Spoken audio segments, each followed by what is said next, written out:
Je lance l'enregistrement. Bonjour à tous, tous ceux qui ne sont pas directement en live maintenant sur Twitch mais qui nous rejoignent sur YouTube quand cette vidéo arrivera sur YouTube, parce qu'elle arrivera sur YouTube, je vous le garantis. Bienvenue dans l'émission Make Hero League Great Again avec Reboot sur la Millennium TV, n'est-ce pas? On va se faire un petit récap de ce qui en ce moment bug sur le ladder, qu'est-ce qui ne va pas. Comment est-ce qu'on pourrait l'améliorer? L'idée c'est pas juste de cracher vraiment sur qu'est-ce qui se passe bien, qu'est-ce qui se passe pas bien, pourquoi c'est comme ça et pourquoi c'est pas autre, enfin pourquoi c'est comme ça et puis c'est pourri et puis Blizzard machin bidule truc, non. L'idée c'est de pointer de manière si possible la plus précise possible et sans en rajouter des masses pour faire du sensationnel les problèmes qui sont sur le ladder et partant de là, d'essayer de proposer des solutions, parce que c'est bien de râler, mais c'est bien d'avoir des solutions, c'est des idées concrètes à apporter. Alors il se trouve que j'ai un petit peu taffé. J'ai un petit peu taffé la question, et voilà ce que je vous propose du coup. Ça va être de commencer par faire un point sur les problèmes du ladder, de manière générale, et de proposer 3 à 4 éléments pour améliorer sensiblement les choses. Du coup, on va commencer par faire le point sur quels sont les problèmes exactement de la Ligue Héroïque. Les problèmes de la Ligue Héroïque il y en a plusieurs. On va commencer par les divergences de niveau. Les divergences de niveau, on a tous connu ça, il y a un sentiment de frustration qui est très présent sur le jeu, avec des alliés qu'on a tendance à considérer un peu en carton, une team en kit, enfin bref, la Hero League ça fait un peu la Ligue Ikea de temps en temps quoi, t'as l'impression qu'il faut mettre des pièces ensemble et que la moitié du temps ça marche pas, et que tu comprends pas pourquoi, et qu'il y en a qui ont rien à faire là, et d'autres qui devraient être au-dessus, tu vois. Enfin bref, c'est pas terrible, on a tous ce sentiment vraiment qu'il y a des choses qui ne vont pas. Alors, on peut toujours revoir, pour commencer, et ça me semble être la base de l'attitude à adopter, les comportements personnels. Les comportements personnels, c'est le premier facteur d'amélioration, c'est le premier facteur de progression sur ce jeu, ça c'est clair, vous pouvez toujours vous améliorer, et si vous vous améliorez, vous allez monter, ça c'est sûr. Maintenant, la question c'est, quand on atteint un certain niveau, ou de manière générale, est-ce qu'on pourrait quand même pas faire mieux ?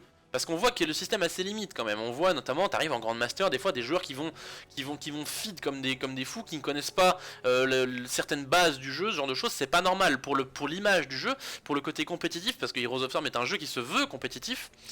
Pour le prestige du jeu, c'est pas bon. C'est pas quelque chose qui va dans le bon sens. Et Blizzard y a travaillé plus d'une fois, mais pour l'instant, encore avec beaucoup de problèmes, et on le constate tous les jours, hein, avec le nombre de soucis et de reports qu'il peut y avoir à ce sujet-là. Alors, pour le rephraser de manière plus claire, ce qu'on cherche à éviter, c'est que le prestige du jeu ne soit entamé, que quand on arrive à top niveau, on puisse raisonnablement attendre des joueurs qui connaissent les builds, un peu de theorycraft, exactement ce genre de choses, tu vois. Par exemple, je prends un exemple tout bête, mais l'autre jour, il y avait je discutais en Team League avec un grand maître qui me disait que prendre Bursting Light sur Auriel au 7, c'était pas bon, c'était le pire talent d'Auriel, alors que c'est le talent, et d'avis de tous les pros, hein, vous le diront, c'est le talent qui fait qu'Auriel est pété. Je vous rappelle que c'est le talent qui réduit de 2 secondes le cooldown du heal d'Auriel. C'est le talent qui fait qu'Auriel est bonne en fait. C'est pour ça qu'Auriel est joué, c'est grâce à ce talent. Et ça, quand tu vois un mec qui dit ça en grand maître, tu sais qu'il a pas compris le jeu, il a pas compris le personnage en fait. Ça c'est pas normal. Au bout d'un moment c'est pas normal. Si on avait qu'un, ce serait pas grave. Mais quand il y en a beaucoup, c'est vraiment un problème. Et quand master ou en grand master ou même en top diamant, parce que top diamant c'est censé être une ligue un peu prestigieuse déjà sur le papier, on voit des comportements aussi abusément non pertinents ou mauvais, c'est plus que gênant pour l'image et pour l'aspect compétitif du jeu. Donc concrètement, ce qu'il faut qu'on se demande, c'est comment ça marche aujourd'hui le classement sur Heroes of the Storm. J'en profite pour caser que je vais prendre des questions du chat de Twitch au fur et à mesure pour voir si je suis bien suivi et pas trop me perdre dans les trucs à répondre. Donc n'hésitez pas sur Twitch à poser les questions dans le chat et je y répondrai au fur et à mesure, enfin entre les points, pour histoire de ne pas perdre trop tout le monde. Donc concrètement, comment ça marche aujourd'hui le classement sur The Storm et l'attribution en partie. On commence par faire le classement il est fait de manière allez, à 80% par votre MMR. mais c'est pour ça que c'est encore relatif parce que c'est pas 100%. Le MMR, pour ceux qui ne le sauraient pas, c'est le matchmaking ratio ou la cote d'association en bon françois, n'est-ce pas? C'est une cote cachée à partir de laquelle le jeu calcule ce qu'il estime être votre niveau réel. C'est basé sur un ratio de victoire et de défaite face à des adversaires qui eux aussi ont leur propre code d'association, leur propre MMR, ok? Autrement dit, pour expliquer un peu plus clairement, le jeu il va regarder votre ratio de victoire contre des joueurs d'un niveau donné. Et en fonction de ce que ça donne, il vous place dans le ladder. Si vous avez 95% de win contre des silver, mais que quand on vous fait affronter des platines, vous passez à 30% de win, c'est sans doute que votre niveau, c'est approximativement gold, comme ça. Si vous avez 70% de win rate contre des diamants, vous avez sans doute un niveau top diamant, voire master, ou peut-être plus, qui sait. Tout ça, ça s'exprime en chiffres. A savoir que pour le MMR, en général, on se réfère au site HotSlogs, qui dispose d'un algorithme de calcul que Blizzard a estimé être assez fidèle à l'algorithme interne du jeu. Pour info, le top MMR Europe, il tourne... alors, je vais vous le mettre. Il tourne... Voilà, autour de 4200 MMR environ, là c'est Kaz, Zaelia, Frilo, voilà. Vous voyez, ça c'est le top MMR Europe, ça c'est le top, et ça descend jusqu'à 0 bien entendu. Ça descend jusqu'à 0. Donc ça c'est pour vous donner une idée de jusqu'à où ça monte, et donc pouvoir avoir un petit échelonnement. En général le niveau master commence vers environ 3000 MMR, environ 3K MMR, ok? Diamant commence vers 2000 et ainsi de suite, ensuite ça descend. Ça descend. En théorie, le jeu est censé créer des parties en associant des joueurs dont le MMR est proche. Mais ça, si c'est une règle qui est généralement respectée, il y a beaucoup de limites. Et du coup, on a l'impression que des fois c'est un peu qu'une théorie, des fois. Le rang... En fait, le rang qui est différent du MMR, votre rang correspond grosso modo à votre MMR, ok? Vous êtes toujours à peu près même MMR, mais des fois vous voyez des diamants 2 qui sont plus bas MMR que des diamants 3, ça se voit parce que c'est les diamants 3 qui ont la couronne par-dessus les diamants 2, ce genre de choses. Ou bien des fois typiquement en début de saison, quand tout le monde repop diamant 3, tout le top du classement repop diamant 3, et forcément t'as des mecs qui ont commencé à jouer avant je sais pas, avant un Méné par exemple, ou avant on prend une ladder. Cass reprend 2 jours après le début de la saison, il a pas pu jouer pendant 2 jours, il va reprendre diamant 3, il y a déjà des masters, et du coup il va avoir beaucoup moins de MMR. Beaucoup plus de MMR que les premiers masters qui ont fini master la saison dernière. Ils ont juste une bonne série de victoires en early game. Et du coup il va diamant 3 et il va ban au-dessus des masters. Donc il a un meilleur MMR alors qu'il est moins bien classé. Donc il y a des moments où déjà ça bug. Déjà comme ça. Pour reprendre le détail, donc le rang influence l'attribution. L'attribution de la game. À savoir que le Blizzard ne veut pas qu'il y ait trop de différence de rang entre deux joueurs dans une même game. Par exemple, si vous êtes diamant 3 en tout début de saison avec un énorme MMR, vous allez quand même vous voir attribuer plutôt avec des diamants 4 à diamant 2. De préférence. Pas que s'il n'y a pas d'autres joueurs disponibles, mais si possible, il va vous caler les joueurs de diamant 4 à diamant 2 les plus proches de votre MMR sans dépasser ce cadre. Si possible. Sans dépasser ce cadre. Pour que les gens se disent pas, purée, moi je suis diamant 5, je tombe contre des grands maîtres, c'est quoi, what the fuck le problème, quoi. Ce qui est normal.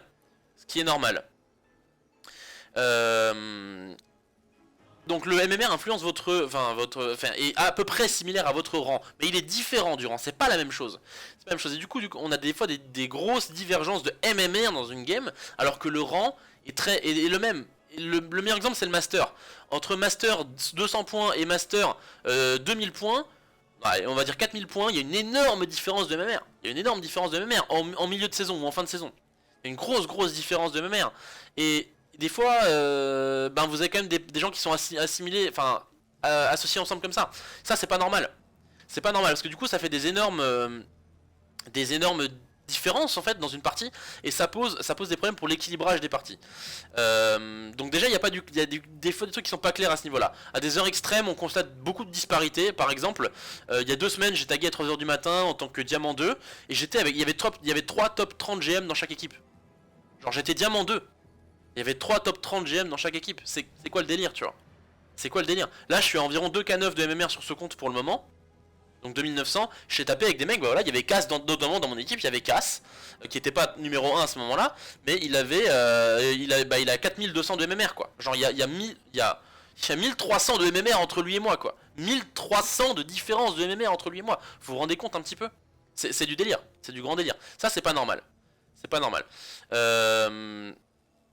Parfois on voit aussi des associations pour une X ou Y pour une raison X ou Y qui se font pas en fait.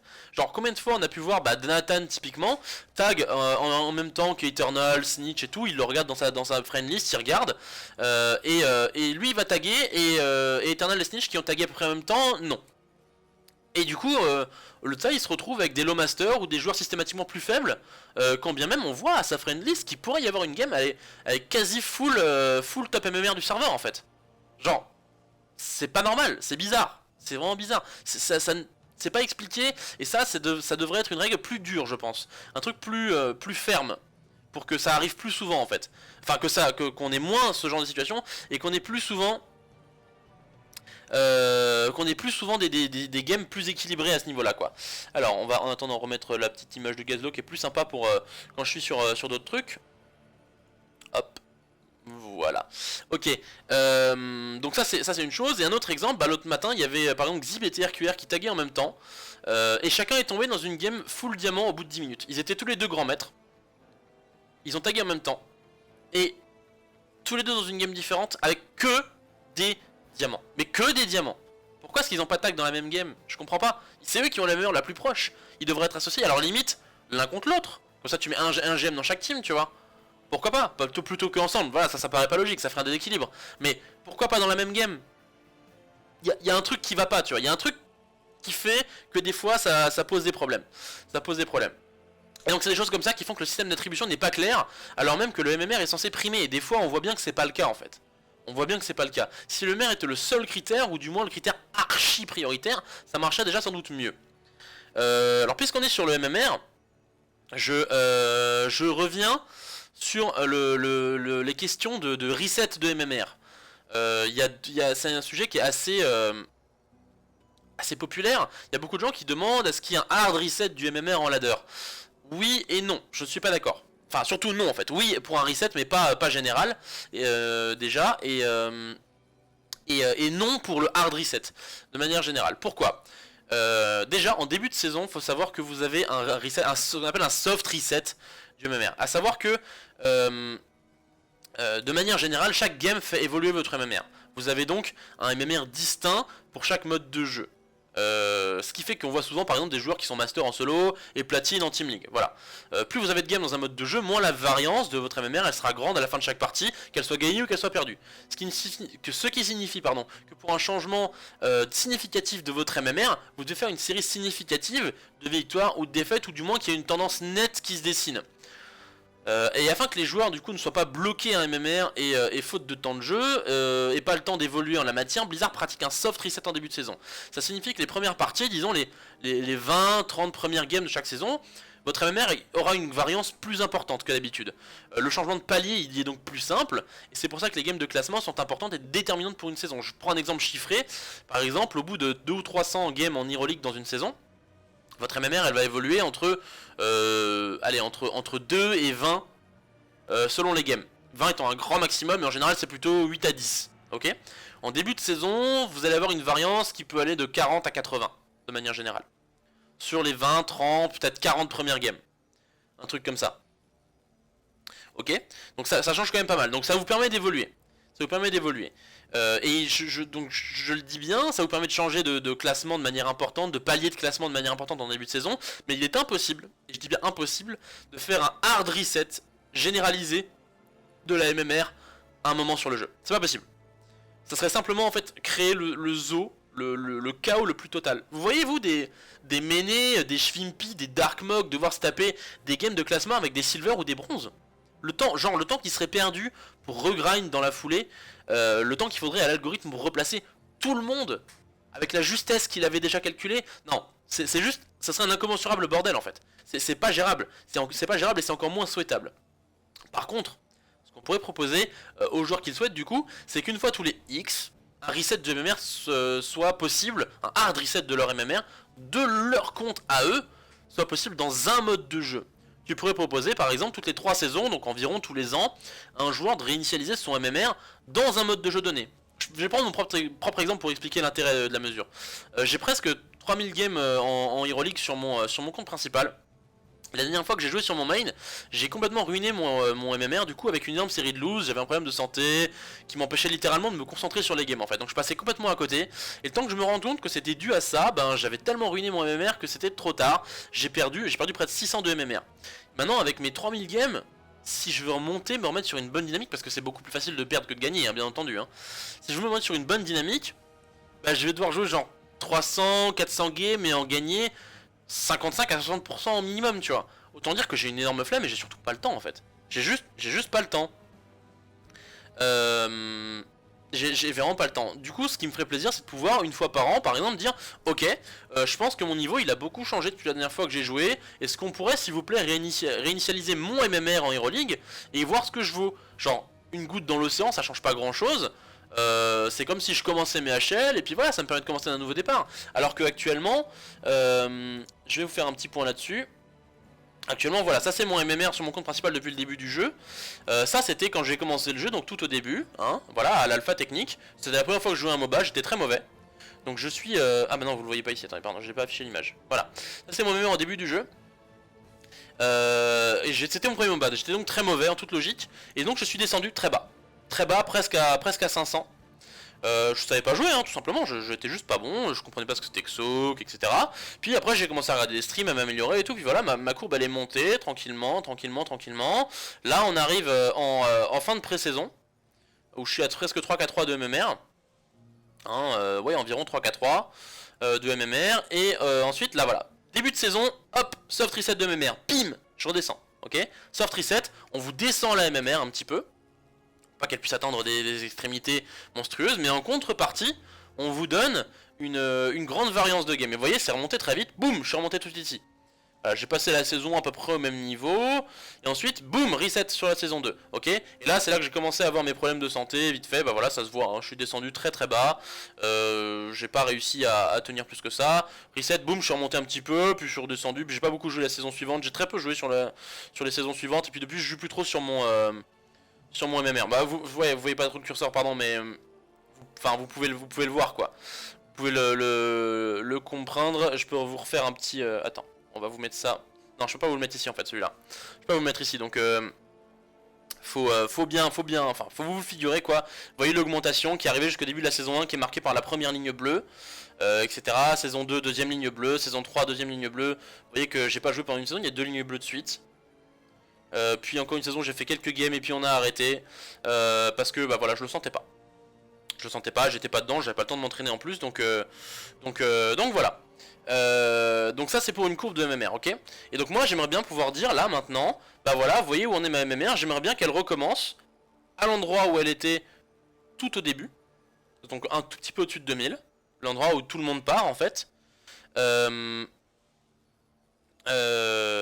Alors pour l'afficher, j'ai une question qui est intéressante pour le coup, donc je vais m'interrompre. Morpheus qui demande comment est-ce qu'on affiche ça. Tu vas sur Hotslogs, le site Hotslogs, faut que tu aies un compte, que tu uploades tes replays grâce à l'application qu'il propose. Et ensuite tu vas sur ton compte et tu tapes, et tu regardes le petit onglet étape de MMR, qui est là en dessous du league sur de Hero League en haut sur mon écriture. Tu vas sur étape de MMR et donc tu vois ça. Ok. Ok, donc moi j'aimerais bien dire que voilà, j'aimerais bien que ma MMR reparte à son point de départ, donc environ 2000, mais que comme pour toute MMR qui commence seulement à se construire en début de pratique de la Hero League en fait, tout simplement, elle soit très variable pendant un beaucoup plus grand nombre de games en fait. Parce qu'au début, quand vous commencez la solo queue, votre MMR elle va évoluer comme en début de saison, mais sur 100 à une centaine de games je dirais. Donc ça me permet d'avoir de me démarquer sur un long moment, et donc qu'une tendance se démarque et qu'on voit sur la tendance qu'est-ce que je vaux en fait. Tout simplement. Parce que là, je vais recommencer avec, si je me remets à jouer maintenant, sachant qu'il y a eu le reset de début de saison, je vais recommencer avec des platines environ, parce que bon voilà, on voit que je suis à un peu moins de 2500 là en fin de saison dernière, parce que j'ai arrêté de jouer, et que... bah voilà, j'ai pas plus joué que ça, et c'était encore sur la fin de mes petits problèmes de santé. Donc je vais commencer avec des platines environ, ça va me faire chier de me retaper jusqu'en master comme ça. je sais que je vais y arriver, c'est pas le problème. Mais ça va me prendre un temps fou et ça va me saouler. Et du coup, j'aimerais bien que ça aille plus vite en fait. J'aimerais bien que ça aille plus vite et que on puisse réinitialiser entre guillemets ma MMR. Voilà, ça, donc ça, tu pourrais le faire par compte, pour un compte, demander de temps en temps, comme un changement de pseudo par exemple. Changement de pseudo, vous avez le droit d'en faire un gratuit tous les 2 ans, je crois. Voilà, là, je vous demande d'en faire un gratuit tous les ans. C'est ce que je pense qui pourrait être intéressant et qui donnerait l'envie de rejouer en ladder à beaucoup de gens. Ok. Donc ça n'impacte pas l'organisation générale des divisions, ça affiche pas le bordel dans les classements, je vois pas ce que ça coûte et ça ferait plaisir à beaucoup de joueurs qui du coup n'auraient pas forcément besoin de smurfer comme je suis en train de le faire là derrière, pour avoir un compte effectif au bon niveau. Donc voilà pour le MMR et la façon dont je pense qu'il devrait être traité de manière globale, mais on y revient dans quelques minutes de toute façon d'une autre manière, mais avant je vais continuer d'aborder des petits problèmes, puis j'irai sur l'ensemble des solutions que je propose, parce que pour l'instant on n'est que dans l'évocation donc des problèmes, pour être clair. Maintenant, je passe donc sur un tout autre sujet avant de revenir dans le cadre des solutions sur la MMR, mais en attendant, j'aimerais bien qu'on parle de tout ce qui est communication in-game et le problème des AFK. On va commencer par la communication. Là, il y a un truc que je ne m'explique pas au niveau de la communication, c'est pourquoi dans un jeu comme Heroes of the Storm, on n'a pas de système de communication vocale en jeu. On le sait, ce qui importe dans une équipe efficace, c'est la communication, la synchronisation, la concertation, les cooldowns des uns et des autres, etc. C'est impossible de jouer une partie fluide, à un niveau correct, en passant son temps sur le clavier, en fait. Ne serait-ce qu'en teamfight, genre aller prévenir, oh il y a la Jaina adverse qui flanque, tu peux pas l'écrire en teamfight. Ou alors tu peux, soit tu t'immobilises et tu te fais flinguer parce que t'es en train d'écrire, soit tu fais des pings et dans le feu de l'action, les gens ils regardent pas les pings. Ça a quasiment aucune chance d'être vu et je les comprends, mais moi j'y fais pas attention. Je les vois souvent qu'après le fight. Donc je pose la question, qu'est-ce qu'on attend au niveau des développeurs de chez Blizzard pour nous incorporer une communication vocale en partie? C'est quand même incroyable qu'après un an de pré-saison, un an de saison classée, la saison 2 de 2017, la saison 1, saison 2 de 2017, on ne soit toujours pas là. C'est quand même l'essence même du teamplay quoi. Et alors, là, je vois déjà venir les remarques. Ouais, mais non, tu vas encore avoir un trash qui gueule sur tout le monde à chaque game, nanana. Non, non, non, un bouton mute, c'est réglé. Hein, au moins les autres ils peuvent parler entre eux et on peut déjà avancer au moins à 3 ou 4, c'est déjà beaucoup. C'est déjà beaucoup. Après t'as d'autres remarques, genre ouais, mais t'as toujours le mec qui parle pas en anglais, c'est chiant, on comprend rien. Ok, qu'à cela ne tienne, ça sera peut-être pas optimal, mais au moins le reste de la team pourra communiquer, c'est déjà ça en fait. C'est du bonus. Autre solution, tu peux aussi faire des ligues séparées. J'y viens, mais c'est l'argument suivant, c'est ouais, mais du coup on est obligé d'avoir un micro, ça fait chier. Ok, j'en conviens, là c'est un petit peu plus emmerdant, il y a des gens qui n'ont pas forcément les moyens, pas forcément envie d'avoir un micro, tu peux avoir envie de juste chill tranquillement en Hero League et tout, je comprends. Dans ce cas-là, ce que je suggère, c'est qu'on crée des ligues séparées, avec et sans vocal. À partir du principe que la ligue héroïque, c'est du compétitif. C'est un mode de jeu qui est censé être compétitif, ou au moins dans l'esprit, et que ce soit, et que dans ce cas, je veux dire, on assume qu'il faut un micro pour tout le monde, ou alors tu fais des ligues séparées éventuellement, c'est une possibilité. Enfin, il peut toujours y avoir un inconvénient ici et là à avoir du vocal, mais dans l'ensemble c'est fortement positif d'y avoir accès quand même pour la communication et la qualité des games. La qualité des games, ça permettra au jeu d'être plus agréable à tous ceux qui y ont accès, sans désavantager pour autant ceux qui ne peuvent pas s'en servir en fait. Parce que même si toi personnellement t'as pas ton micro quand t'es en Hero League et que du coup tu peux pas parler, bah déjà tu peux écouter ce que disent les gens, ça c'est une chose. Et en plus, eux ils pourront quand même bénéficier de la communication entre eux, tu vois. Et toi t'en bénéficieras aussi indirectement. C'est quelque chose qui est possible. C'est quelque chose qui est possible et ok, il y a quelques points un petit peu emmerdants parce que t'as des mecs qui vont râler et tout, mais c'est déjà le cas, t'as déjà des mecs qui flame. Alors tu peux juste couper le micro en fait, je vois pas où est le problème. Genre ils l'ont implémenté dès le départ dans Overwatch et ça marche très bien. Ça marche très bien. Alors pourquoi pas dans Heroes of the Storm? Je pose la question. Y a pas de raison. Pour moi, y a aucune raison. Y a pas de raison qu'on ne le mette pas quoi. Ensuite un autre problème, et ça c'est presque encore plus aberrant pour moi, c'est le problème des AFK. Pourquoi on perd des points dans une game qu'on perd parce qu'il y a des AFK? Pourquoi? C'est un problème sur lequel vous avez beaucoup d'entre vous vont se reconnaître, je pense. Je sais pas pourquoi, mais à chaque début de saison, ou même chaque saison tout court en fait, hein, sur une cinquantaine de games, j'ai environ entre 4 et 8 alliés qui se déconnectent à un moment en cours de partie ou qui décident d'AFK pour une raison ou pour une autre. Bon, inutile de dire, vous le savez très bien que ça équivaut en général à une défaite sans appel, et qu'à chaque fois, et même quand bien même la partie était bien, voire très bien engagée avant, hein, généralement c'est une défaite quoi. C'est une défaite et cuisante. Genre ça finit en stomp et tu peux généralement pas faire grand chose. C'est très très rare que ça arrive et généralement c'est de la chance pure et dure parce qu'en face il y a vraiment un mec qui est pas dans son assiette quoi. Alors bon, une déco ça arrive à tout le monde. C'est frustrant, mais je peux tolérer que les décos ça arrive. Tout le monde n'a pas forcément d'internet super solide ou un PC sur dernière génération super au taquet. Non, ok, très bien. D'ailleurs, j'imagine que les sanctions pour ces comportements sont effectives, ou au moins je l'espère, mais bon. Ce que je comprends pas dans cette histoire, c'est pourquoi est-ce que les coéquipiers du joueur déconnecté perdent des points à la fin de la partie en fait. C'est une injustice la plus totale. Quelle que soit ta performance, quel que soit le carré que tu aies pu faire, la victoire est tellement peu probable. Qu'est-ce qu'on punit par la perte de points? Parce que normalement quand tu perds une game et que tu perds, tu perds des points parce que t'as pas été en mesure de carry assez pour faire gagner ta team. Mais là tu punis quoi? Le hasard des déconnexions? Genre je vois pas le problème. Alors en TL je veux bien qu'il y en ait qui puissent me dire ouais ça, dans le cas d'une duo queue ou d'une trio queue même à 5 ça peut être une tactique pour qu'il y en ait qui perdent pas de points. Non, il y a moyen de contrer ça de manière très facile. Ce que je propose c'est ça. 1. Le lever perd tous les points, et je dis bien tous les points que devrait perdre normalement son équipe en cas de défaite. Et en cas de défaite. Le coéquipier qui éventuellement, ou les coéquipiers qui sont groupés avec le lever, perdent normalement leurs points en cas de défaite et les gagnent normalement en cas de victoire. Ok, ça c'était le point numéro 2. Point numéro 3, les coéquipiers qui ne sont pas groupés avec le lever ne perdent pas de points en cas de défaite. 0.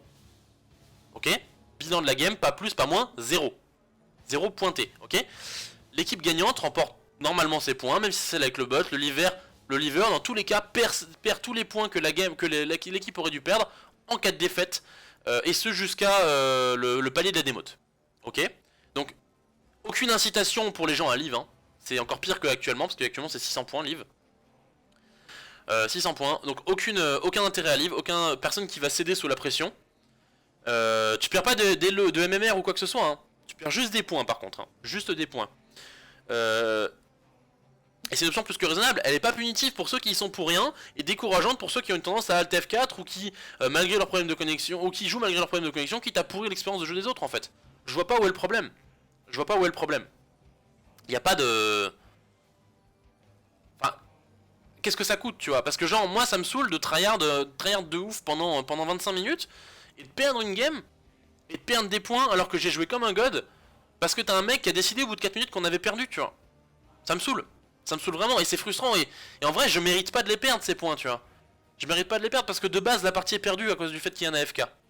Donc pourquoi ne pas implémenter ça? Ça il me semble qu'il est vraiment temps de le mettre en place. Ça coûte pas grand chose, je vois pas quelle est la logique de faire perdre des points à coéquipier d'un lever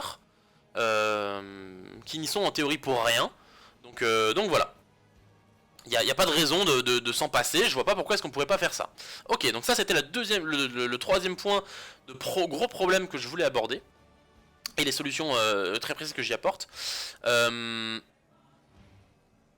Alors, maintenant du coup on va passer un petit peu sur comment est-ce qu'on peut améliorer l'aéroleague. Comment est-ce qu'on peut améliorer l'aéroleague? Déjà, on va voir le rapport entre points de classement et MMR. Donc le principal problème actuellement, c'est que la cote d'association des joueurs, qu'on appelle aussi MMR donc, elle est différente du classement par ligue dans une certaine mesure. Or, le placement dans une partie avec le système des ligues, on l'a dit tout à l'heure, il privilégie dans une certaine mesure la ligue au niveau réel, donc au MMR réel du joueur, puisqu'on veut pas trop d'écart entre les ligues dans lesquelles sont présents les gens de chaque game. Okay, donc bien entendu les ligues, voilà on l'a dit, correspondent globalement au niveau des joueurs, mais notamment dans le haut du classement, ça pêche beaucoup en la matière. Autrement dit, pour refaire un exemple, un joueur peut faire des parties avec des meilleurs MMR européens et être associé à ces joueurs en se situant à 1000 ou 1200 points en dessous de MMR, en dessous d'eux, tu vois, ou inversement, être 1000 à 1200 points au-dessus d'eux, tu vois. Par exemple, s'il est proche du palier inférieur de la Ligue Maître. Alors, je reprends l'exemple de la première saison. La saison 1 de classement, donc à l'époque où le GM ça montait jusqu'à 500, c'était les 500 premiers de l'Aéroleague. Hein. Pour ceux qui n'étaient pas là à l'époque, je vous le rappelle, et non pas les 200. Donc sans être particulièrement bon, voilà, j'ai un peu plus de 3K2 de MMR, on l'a vu tout à l'heure. Je disposais de assez peu de points au début de saison en Ligue Maître, et du coup j'étais souvent associé avec des diamants qui, pour beaucoup, avaient pas le niveau et se retrouvaient perdus dans des games trop rapides. Hein. J'étais avec des mecs qui avaient 2400, 2500 de MMR, qui étaient top diamants parce que c'est à peu près là qu'ils étaient situés à ce moment-là. À l'époque c'était encore moins bien, hein, mais du coup c'est bien pour montrer le truc. Aujourd'hui c'est un petit peu amélioré, mais il y a encore de ça. Donc j'étais souvent associé avec eux, et du coup ils étaient perdus, hein, ils savaient pas quoi faire, ils comprenaient pas les calls, etc. Et à l'inverse même, des fois, même si ça fait jamais plaisir de le reconnaître, lorsque j'avais accumulé certaines quantités de points, jusqu'à monter grand maître 301 je crois que j'avais fait, un truc comme ça, bah des fois je me retrouvais avec le top MMR européen quoi, je me tapais des snitch, des mecs comme ça, et le mec il me mettait des grosses baffes, j'arrivais juste pas le niveau en fait. Pareil, là c'est moi qui étais largué, ils allaient trop vite, les calls étaient rapides et tout, en fight je me faisais tout le temps brain, enfin voilà, j'avais pas le niveau de la game en fait, mais simplement parce que points de classement, mes points de classement, pas mon MMR, étaient proches des leurs. Et ça c'est un problème. Dans ce système de ligue, il y a que les extrémités, les totales extrémités qui correspondent à peu près au niveau des joueurs. Et quand j'entends totales extrémités, au top, j'entends le top 10 GM. Hein. Voilà, qui correspondent à peu près au niveau réel des joueurs. Top 10 GM, au-delà ça commence déjà à être du n'importe quoi. Parce que t'as des joueurs qui n'ont rien à faire là. Et après les bas-fonds de la Ligue Bronze, ils sont constitués de gens qui savent pas jouer la plupart des héros, qui comprennent pas bien le principe de plein de choses et tout, et qui peuvent pas gagner une game autrement que par chance, un petit peu, enfin c'est un petit peu dur pour les bronzes, mais vous voyez ce que je veux dire, voilà, tout le monde peut pas être bon, pas forcément tant de tryhard ou d'étudier le jeu, hein. Je ne leur en veux pas, mais voilà, c'est le principe, ok. Et du coup, entre les deux, et c'est souvent l'expression employée, c'est souvent le zoo. Le zoo.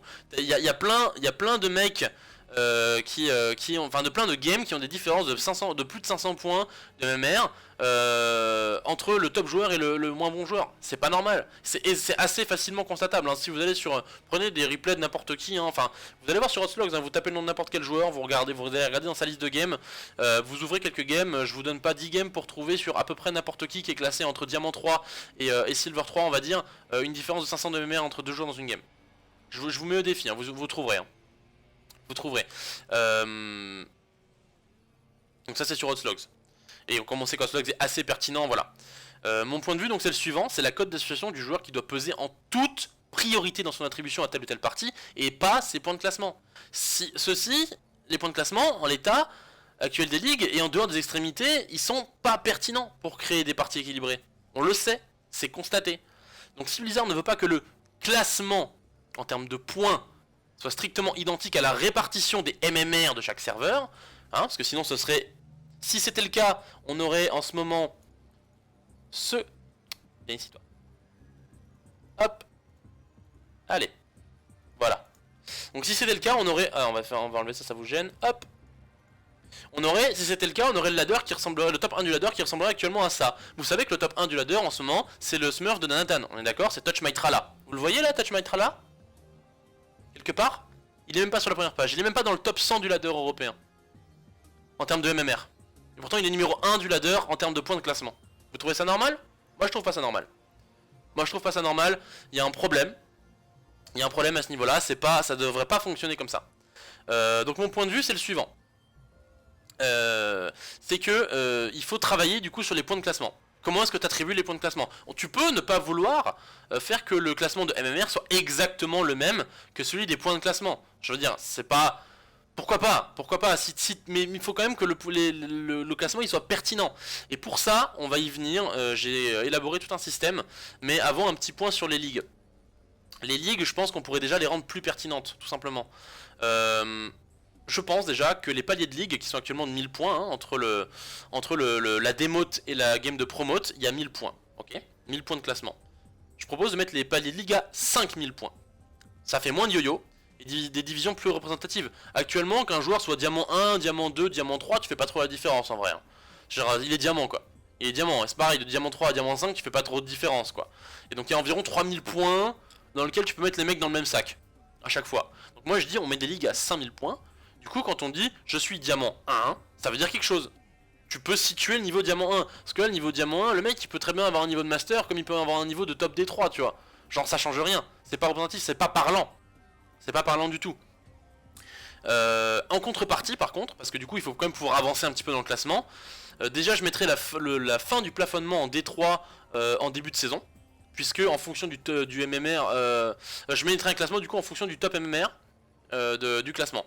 Donc le top 1 5ème des masters pop près D1, le top 2 5ème pop près D2, et le top 3 5ème et plus serait en D3. Ok. C'est en D3, voire un peu plus loin selon les games de placement après. Même fonctionnement à creuser pour les ligues en dessous. Donc après voilà, je rentre pas trop en détail pour ça parce que c'est le grand principe et j'ai pas fait toutes les ligues quoi, mais ce serait l'idée. Et ça veut aussi dire qu'il faudrait qu'on mette un decay de points de classement, pas de merde mais de points de classement à envisager en master. La démode serait toujours possible. Et les masters par contre les masters ne pourraient pas jouer avec des joueurs qui seraient moins bien classés que diamant 1. Voilà, ça me paraît être essentiel dans ce cadre là. Une autre possibilité c'est de limiter les divisions de 5000 points à la Ligue Diamant. Autrement dit, on garderait un système à 1000 points en dessous de la Ligue Diamant. Genre de bronze à platine, tu pourrais rester... Enfin de bronze 5 à platine 1, tu pourrais rester sur du 1000 points pour favoriser une évolution rapide et donner envie aux gens de jouer. Ça peut être un peu frustrant pour les gens qui sont en dessous, de pas pouvoir beaucoup progresser en termes de ligue et d'être plafonné parce que peu de temps de jeu ou peu de temps pour tryhard, voilà. Mais au moins comme ça, le master et même le diamant, ça veut dire quelque chose en termes d'investissement ou de niveau de jeu. Faut que ce soit un petit peu prestigieux, bon sang, parce que là, ça veut rien dire. Diamant 5, c'est encore le zoo, quoi. C'est encore le zoo, même low master, c'est encore le zoo à bien des égards, quoi. Donc, au moins, tu rends un peu leur prestige aux meilleures ligues à ce niveau-là.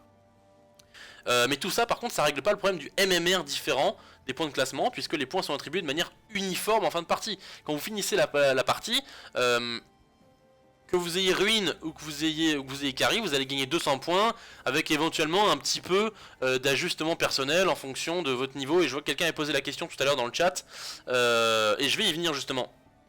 Je vais y venir. Donc pour moi, il faut ajuster la manière de répartir des points, le décompte des points en fin de partie. Alors, le principe c'est que je voudrais, et là on attaque le gros et le gras, et préparez-vous, ça va être un peu plus complexe. On attaque le gros et le gras. Le principe c'est de mettre des points d'ajustement supplémentaires, bonus et malus en fin de partie. Actuellement les seuls points de bonus et malus que vous pouvez avoir sont les suivants. C'est les points d'ajustement de classement positifs et négatifs, qui sont soit... si vous avez des points d'ajustement positifs en fin de game, ça veut dire que le jeu estime que votre ligue est en dessous de celle qu'elle devrait être par rapport à votre MMR, ok. Donc il vous donne plus de points pour que vous montiez plus vite. Logique. Et inversement, si elle vous donne des points malus, c'est qu'il estime que vous êtes en dessous du niveau que vous devriez, où vous êtes actuellement, réellement. Votre niveau est en dessous de la ligue dans laquelle vous vous trouvez, donc du coup il vous fait gagner moins de points pour équilibrer, pour limiter un peu votre progression et que vous tendiez vers les 50% de win rate. Parce que je vous rappelle que la règle du matchmaking ratio, c'est de vous faire tendre vers 50% de win rate, ok. Parce que c'est à ce niveau-là que vous êtes à votre niveau, à peu près. Variable d'ajustement, donc ça c'est en fonction du classement. Et après vous pouvez avoir plus ou moins quelques points si votre team était favorite en termes de MMR ou si elle n'était pas favorite en termes de MMR. Donc vous allez perdre moins de points s'il y avait plus de MMR dans l'équipe en face, parce que c'est entre guillemets normal que vous ayez perdu. Donc on vous fait perdre un petit peu moins. Ça me fait rebondir d'ailleurs, hein. C'est normal qu'on perde parce que la MMR en face est supérieure. Par contre, donc on perd moins de points. Par contre, c'est pas normal qu'on perde quand il y a un AFK, hein, alors que la MMR elle drop à 100, à environ un niveau de 100 quoi, quand c'est un bot qui joue, hein. Et ça c'est normal qu'on perde 200 points plus par contre. Logique? Je ne crois pas, hein. Donc voilà, je referme la parenthèse. Et du coup voilà, moi ce que je vous propose c'est de pousser le système beaucoup plus loin et d'aller sur davantage d'ajustement bonus et malus en fait. Et l'idée c'est la suivante, et alors je vais vous mettre un autre truc à ce niveau là. Où est-ce que c'est? Ah là c'est celui-là, alors lui il va être un peu en plein écran parce que j'ai besoin de plus de place. Ça c'est un replay que j'ai pris sur Hotslogs du coup, hein. C'est un replay que j'ai pris sur Hotslogs. Ok, alors l'idée c'est pourquoi quand je carry je gagne pas plus de points que le mec qui a juste fait son boulot. Pourquoi quand je ruine, je me fais pas plus punir que mes alliés qui ont bien joué? Pourquoi? Genre, y a pas de raison. Il y a une chose que je sais pas m'expliquer, c'est ça, c'est pourquoi dans Heroes of Storm, un joueur qui a ruiné une partie, et qui perd autant de points que son poteau qui a permis de rester dans la game pendant un quart d'heure. Pourquoi? Il n'y a pas de raison. Et pourquoi est-ce que le vainqueur qui s'est fait porter par son équipe, il gagne autant de points que le mec qui a littéralement survolé la partie, quoi? Le système d'uniformisation des points gagnés à la fin de la game, il permet pas un classement efficace des joueurs. C'est ce que je vous disais avant. C'est qu'il faut adapter les points qui sont gagnés, pas les distribuer de manière aussi uniforme. Parce que là, entre entre, je sais pas, Méné qui hyper carry sa game et Momo du 32, Momo du 32 qui a fait de la merde, et ben on gagne les mêmes points. Pourquoi? On reprend, je vais vous faire une image. Attends, laquelle je voulais vous faire ici? Oui, c'est ça. Alors, on va voir, donc issu d'une game, j'ai gagné, ok? J'ai gagné la game. Voilà, on va prendre l'image depuis le début. Je suis top MMR de mon équipe, ok? Donc c'est moi qui fais les bans, etc. Je suis top MMR de mon équipe. Je suis avec Jean-Kevin du 32 cette fois. Jean-Kevin du 32 qui gagnera à la fin de la partie que nous allons gagner, bien entendu, autant de points que moi en cas de victoire, quelle que soit la performance de l'un et de l'autre. D'un point de vue du MMR, je vais gagner d'ailleurs sans doute moins que lui, parce que comme je suis top MMR de la game, j'étais moi-même favori, mon classement fait que, enfin mon MMR fait que, et en tant que top MMR de l'équipe, donc je vais avoir une petite évolution du MMR, je vais gagner 8 ou 10 points de MMR, un truc comme ça. Parce que c'est normal que je carry, je suis le meilleur joueur de la game. Bah non, j'ai gagné comme je le devais, j'ai carry, j'ai fait mon boulot, mais je gagne moins de points que Jean-Kevin qui lui était bien en dessous, il était très très bas d'un point de vue du MMR, il n'était pas censé gagner.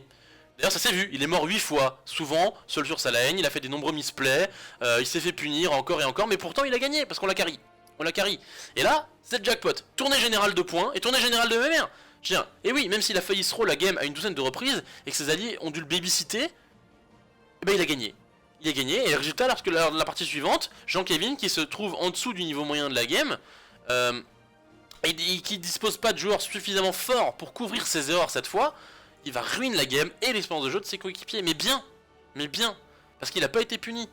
Alors oui, Heroes of Storm c'est un jeu d'équipe, mais non, chaque joueur ne devrait pas gagner une quantité de points fixes ou de MMR uniquement impacté par la victoire ou par la défaite de la game en fait. C'est l'injustice même. De ce fait, il y a des joueurs qui montent bien plus haut qu'ils devraient, quand d'autres sont punis pour des erreurs individuelles de leurs partenaires alors même qu'ils ont super bien joué. Et on sait tous à quel point ça peut être récurrent. Je prends mes propres comptes à témoins. En début de saison 2, j'ai perdu près de 500 de MMR du coup en tombant sur des équipes qui étaient complètement paumées. Alors que j'ai eu beaucoup de chance sur mon Smurf, j'ai gagné près de 400 de MMR. À ce moment-là, j'avais 900 de MMR de différence entre mes deux comptes. Parce que je gagnais et je perdais autant de points que les mecs qui ruinaient, tu vois. C'est pas normal. C'est pas normal. Et comment tu peux estimer ton niveau à partir de là? De toute évidence, il y a des points qui sont attribués et l'évolution de la MMR qui ne concordent pas. Et c'est ça qui fait que le système d'attribution est pas précis en fait. Il faut affiner tout ça. Et du coup, je vous prends cet exemple qui est là, qui est sur cette game. Alors je vais vous montrer le curseur cette fois. Hop, donc on va activer ça comme ça. Hop là. Ok. Donc là, normalement, vous voyez mon curseur. Vous voyez un petit peu OBS derrière, mais c'est pas grave. Vous voyez mon curseur. Ok, donc moi, là, j'étais là. Sur cette game. Ok, j'étais sur Malfurion. C'était le patch Maltael, je pense. Je sais plus. Ça fait un petit moment, en tout cas. Ça fait un petit moment. C'était quand j'ai commencé en début de saison dernière. En fin de saison dernière, à faire mon Rush Master sur ce compte. Je l'ai fait en une semaine. Enfin, en 10 jours à la fin de la saison. Voilà. Donc voilà. Donc là, vous voyez mon profil. Et ça, c'est le MMR que j'ai gagné à la fin de la game. Ok. Avec moi, j'avais des joueurs plus ou moins bons, et j'avais notamment ce mec là. Ok. Fraud dealer. Kael'thas. Ok. Donc vous voyez déjà le build, bon voilà, discutable, en diamant, ça devait être en diamant 4 ou diamant 3, un truc comme ça. Et donc je tombe avec ce mec. Ok. Je précise qu'on a gagné, hein. On a gagné, et je carry pas toutes mes games, mais pour le coup celle-là je l'ai salement carry. Et je me suis même bien entendu avec le Samuro qui me disait que pour moi, enfin c'était pas moi qui ai eu le MVP, hein, à la fin c'était voilà, la Auriel, mais qui disait que j'étais son MVP pour lui, etc. Bref, à ce moment-là, on a fait une game donc, et quand vous allez un peu plus bas, vous voyez sur les statistiques, vous allez tomber sur un mec qui s'appelle Fruit Dealer, voilà, vous voyez, donc c'est mon Kael'thas. Il a fait 19 assists, 8 kills. Ah non, attends, ça c'est 8 kills, 11 assists, 15 morts. 15 morts. Allô, 15 avec des dégâts, quand tu vas voir, Hero Damage, 65 000. Bon, ça va. C'est pas non plus monstrueux. Quand tu vois que Liming elle a fait 78, Genji 79, Vala 98, enfin voilà. C'est pas du gros KT non plus quoi. Hein. Sachant que la game elle avait duré bien longtemps quand même. Hein. Dégâts de siège 45k, donc là il est complètement à la masse. Hein. Genre complètement à la masse. Genre Auriel elle a fait quasiment le double, enfin elle a fait 34 plus que lui quoi. Donc vous voyez que le mec il est passé complètement à côté. Hein. il est passé complètement à côté. Euh, donc c'est quand même de la merde, un bon gros score de merde quoi. Il a fait de la merde, il a throw, le mec il a littéralement tout seul se donner sous les murs, etc. Tu vois. Mais on a gagné. Je vous ai fait des moves cette game quand même. Il y avait un Lyric en face, le mec il mettait des tombos et du coup je faisais des body blocks à l'entrée du tombeau en me mettant avec Malfurion sous Ice Block pour pas qu'on puisse aller taper sur mes poteaux et tout. Enfin, vraiment j'étais on fire sur cette game, j'avais pas envie de la perdre et on a fini par la gagner. Il y avait pas que moi, hein. Mon Samuro était très très efficace, ma Vala était tout sauf dégueu, elle a bien joué et tout. Mais bon bref, on a fini par la gagner. On a fini par la gagner et du coup on a gagné donc des points, tous environ 200 et tous de la MMR. Ok. Là, tu vois que moi j'ai gagné 36 de MMR, début de saison, donc je gagnais pas mal de MMR à ce moment-là. Anubarak qui a fait une game assez décente. Non, prenons Samuro. Samuro qui avait fait une très très bonne game pour le coup. Il avait vraiment bien joué sur son Samuro, il y avait rien à redire, il a fait vraiment le café. Vous pouvez le regarder, comment il s'appelle, extrême. Kill 4, assist 19, 5 morts sur une game aussi longue, ça me choque pas plus que ça. Hero damage 60k, c'était pas mal. Siege damage 77 et il était ensoleillé la plupart du temps, donc il était à 18 000. À 18 000 d'XP, il a beaucoup split, il a fait vraiment le taf. Franchement, il était vraiment... J'avais rien à redire sur sa performance, quoi. Rien à redire. Et il a gagné 22 de MMR. Il a relativement carry. À côté de ça, t'as notre Kael'thas à côté, qui a gagné autant de points que nous, hein, environ 200. Il a pris 29 de MMR. Alors que, excusez-moi, vous avez vu cette ligne là en dessous, là? Vous avez vu les dégâts de Fruit Dealer et ses performances en dessous? Pourquoi? Genre... Pourquoi moi alors que... Enfin, pourquoi il gagne autant que moi, de points que moi alors que... Bah voilà, moi j'ai fait, bon mes héros damage, voilà, ils sont pas très pertinents, si je damage non plus, c'est Malfurion. Bref, 96k de heal, avec 7 kills, 18 assists, 3 morts seulement, 16k XP, que j'ai fait des body blocks, des moves et tout, tu vois. Genre, non quoi. Non, y a pas de raison. Alors je vois qu'il y a quelqu'un dans le chat qui dit Power Artanis moins 264, c'est normal, ça typiquement, ça c'est un mec qui vient de commencer l'aérolique, tu vois, vous voyez. Il vient de commencer l'aérolique, du coup la variance de son MMR, chaque game elle est énorme. Elle est énorme, elle peut monter jusqu'à 300 ou 400. Voilà, moins 264. Donc voilà, il y avait pareil 11k d'XP de Kael'thas qui est bon dernier de la game, enfin voilà. Et pourquoi est-ce que ce mec il gagne autant? C'est pas normal, c'est pas normal, genre, il a rien fait concrètement pour nous faire gagner la game en fait. Il a absolument rien fait pour nous faire gagner la game, il y a pas de raison. Genre, je comprends pas. Je comprends pas, ce mec il ruine. Pourquoi est-ce qu'il gagne des points? Pourquoi est-ce qu'il gagne des points? Alors, je vais revenir sur le truc, hop. Je vais revenir sur le truc du coup. Ok. Donc je remets le curseur et tout. Ok.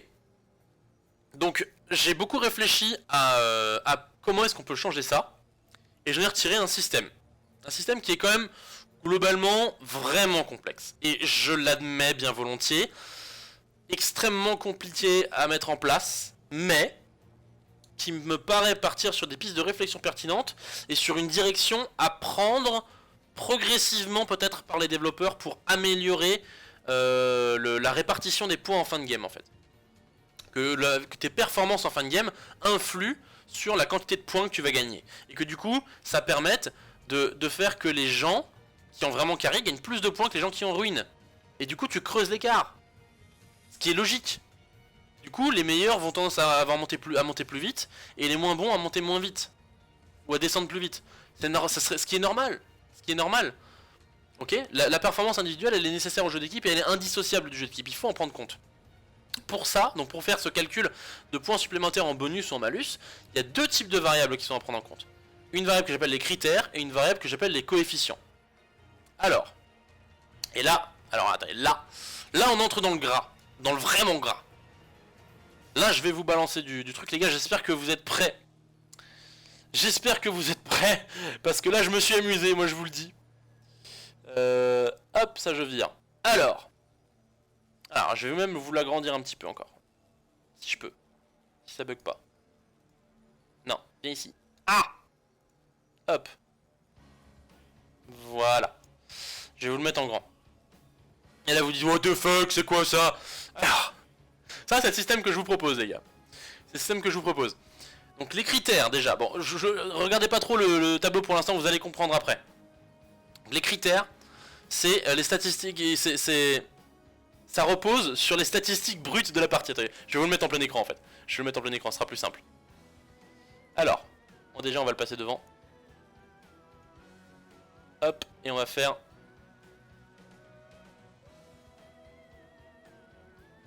Voilà, je vais vous le mettre en grand. Ok, et je vais remettre la cam quand même, histoire que je sois visible. Ok. Et je la remettrai à la sable après. Ok, très bien, je vais mettre là. Ok, donc les critères, c'est la statistique brute de fin de partie. Concrètement, dégâts infligés, d'objectifs capturés, nombre de morts, de tués, de dégâts encaissés, soignés, bref, tout ce qu'on connaît déjà. Il me paraît assez essentiel qu'à chaque partie, ces données donc, elles influent directement sur la quantité de points gagnés ou perdus. Pour prendre un exemple simpliste, j'estime que dans une même équipe, une Vala et un Raynor qui ont grosso modo le même rôle, ne doivent pas remporter le même nombre de points si l'un a fait 10 kills, 1 mort et 45k dégâts, alors que l'autre a fait 2 kills, 4 morts et 26k dégâts, ok? L'un est clairement meilleur que l'autre, pourquoi est-ce qu'il gagne pas plus? Ok, c'est la question, c'est le principe de base, ok? On va rentrer dans le détail, et à ce niveau-là, je vous propose de prendre par exemple les critères suivants.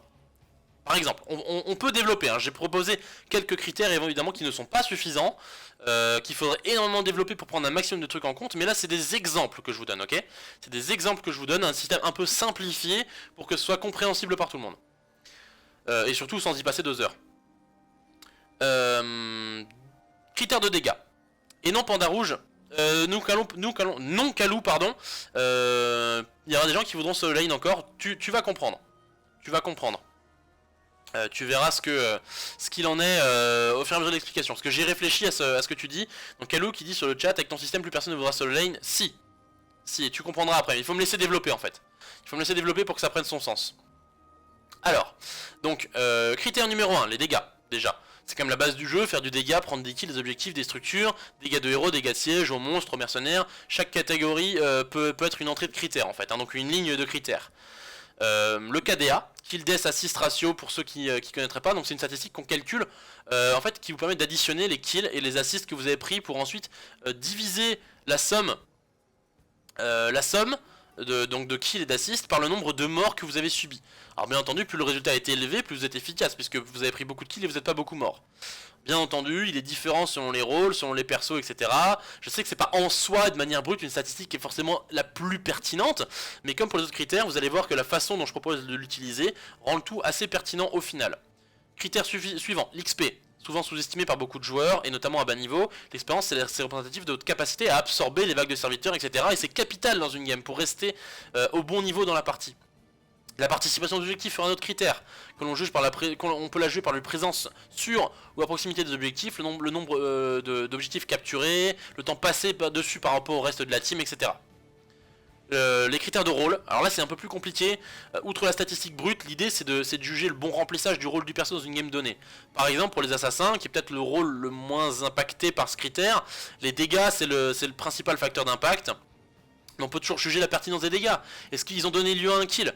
Prenons un exemple, pour vous dire, pour voir pour que vous compreniez ce que je veux dire. Une chromie qui resterait en ligne toute la game contre un Muradin. Alors oui, je sais, c'est chelou, mais je vais exprès grossir le trait pour vous montrer, pour vous montrer là où je veux en venir. Elle va lui faire des dégâts monstrueux pendant 20 minutes. Elle va atteindre 200k dégâts sans jamais prendre le kill. C'est du dégât de poke. Absolument pas pertinent puisque le rôle d'assassin qu'elle aurait dû avoir, c'est en fight, de mettre tout le monde low, voire de prendre des kills. Mais ici sa statistique, bien que haute, ne se rapporte à aucun kill, ok? On pourrait donc juger de la quantité de dégâts infligés en pourcentage par rapport au pourcentage de participation en termes de kills d'assists de toute la team. Ou bien, quand elle a mis des dégâts à un héros, combien de fois dans les, je sais pas, 5 à 10 secondes qui suivent, il y a un kill qui a été pris sur ce héros. C'est des dégâts qui sont plus pertinents. Vous voyez ce que je veux dire? Vous voyez ce que je veux dire ou pas? J'ai un petit peu de retard sur le chat, donc on verra après, mais je pense que c'est assez clair. Pour les supports, par exemple, on peut prendre un exemple de Rehgar, on pourrait voir le nombre d'ancestral healing qui ont connecté par rapport à celles qui n'ont pas eu le temps de proc. Combien il en a réussi à encaler, combien il n'a pas réussi à encaler. Idem pour la paume de Kharazim. On voit souvent ça dans les MVP, la caractéristique des clutch heals, les soins qui ont permis de sauver un allié in extremis. Ça pourrait rentrer en compte en fait. Genre, c'est à creuser bien entendu et à affiner, mais c'est l'idée en fait. Une Auriel par exemple qui utilise jamais à temps son IG, c'est qui laisse mourir ses persos alors qu'elle a l'ulti disponible et qu'elle est apportée, ne remplirait pas son critère de rôle. Et du coup, il y a. Qui est-ce qui dit ça? Et j'ai vu une remarque.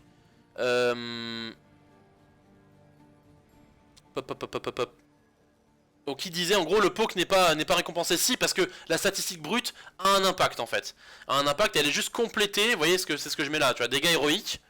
Donc tu regardes combien est-ce qu'elle a fait de dégâts en tout, mais je vais revenir sur le tableau après. Mais genre dégâts héroïques, tu vois combien est-ce que le personnage a fait de dégâts en tout, et combien de dégâts sont pertinents, combien de dégâts qui ont été infligés ont permis un kill pas longtemps après, tu vois. C'est ça que je veux dire. Pareil, contrôle pertinent, je reviendrai sur le tableau après pour vous donner plus d'éclaircissements. D'abord je fais le listing des critères, etc. pour que vous voyez de quoi il s'agit en général, et ensuite je reviendrai sur le détail. Pour les tanks, du coup, un critère de rôle spécifique, ça pourrait être les dégâts encaissés, bon, qui sont déjà pris en compte et qui sont déjà relativement pertinents, mais qui seraient à rapporter au nombre de morts, puisque ça prend des dégâts si tu meurs 10 fois, c'est pas difficile en tant que tank. Hein. Par contre, si tu meurs 2-3 fois, c'est que t'es plus doué déjà dans ta manière de les répartir et de les tanker. Donc à rapporter au nombre de morts, mais aussi au pourcentage de contrôle contre ta team qui ont été encaissés par exemple, ou de l'efficacité, de la pertinence de tes contrôles. Voilà, un ETC qui va faire un slide par exemple à chaque fois, et donc là je viens sur le contrôle pertinent. Par exemple, un ETC qui va faire un slide sur un mec, là comme ça en lane alors qu'il n'y a personne à côté, bah c'est cool, tu la stun.